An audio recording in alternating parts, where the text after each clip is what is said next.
In the context of the Supreme Court order asking for a CBI investigation into land allotment under Bhupinder Singh Hooda government, on Urban Reality today we are focusing on land scams. And our final big question is, does the Land Acquisition Act 2015 plug the chances of any such scams which hit the farmers the most? Mr. Hiranandani, my question to you here is that even the builders, as per the judgment, and Mr. Bhagat, who is of course a Supreme Court advocate, the order has been very clear, and the builders who were building there were in the knowledge that this is not to be done as of now, because it had gone into litigation and the license fee was paid.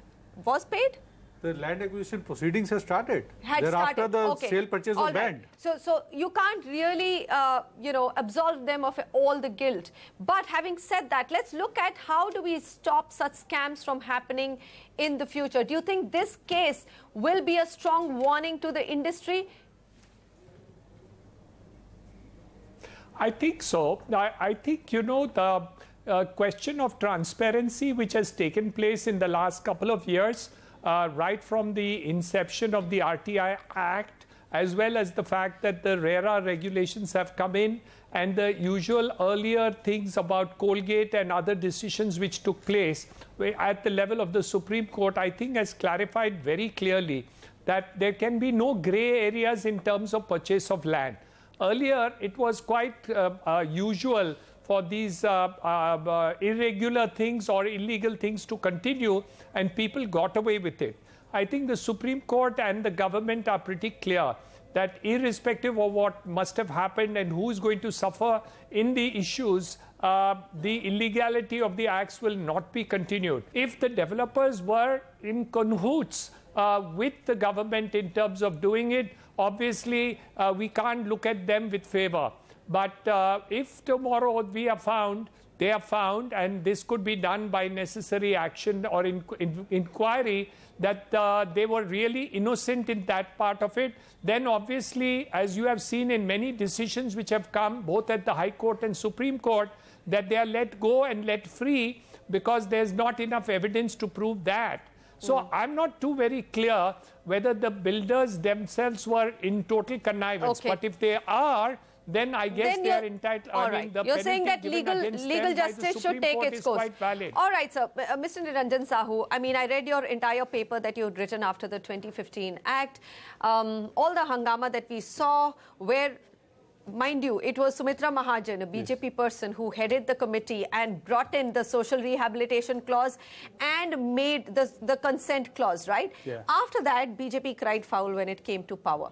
My question to you is that a state like Haryana, which in your paper you've said has actually been quite positive and quite proactive and done this right, how did they get this so wrong? Or is it just because the intentions were all wrong? That's precisely, the reason is very simple, that politicians depend on land, especially, urban land, which is lucrative source of, their political funding. And that dependency has grown manifold in last 20 years because especially retailable corruption has dried off, because of e-governance, Aadhaar and many other things where politicians and, many of those, party functionaries used to collect a lot of donation and, money for running their political activities, are not able to get that. So their main source of, political funding or even making money on their own, is land now. Is about everything boils down to land. So that dependence on land is very difficult to, I don't think you find any kind of matching kind of, system, unless probably you move to a system like, state funding of elections, state funding of, political activities, where you cut down that dependency, because they need to raise humongous of money for every run, election. Elections. And election, you have almost every 6 months you have elections at a state level or, even panchayat level.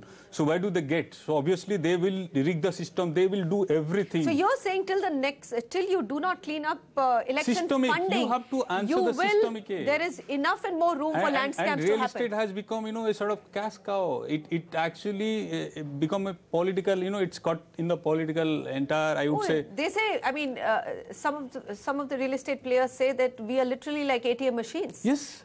Prior to elections, we are ATM machines. Now you have a new terminology called real estate politicians. You know, politicians whose main job is to, you know, capture a big plot of land, you know, keep it for a long time, you know, around the city. So you're saying that the Land Acquisition Act 2015 cannot rule this out? It won't, because this is systemic, because this has a political economy, you know, kind of angle which cannot be addressed by just enacting an act. All right. This would actually improve your administration, land administration. Well, thank you, gentlemen, for joining me today. Mr. Niranjan Hiranandani and Sameer Jasuja.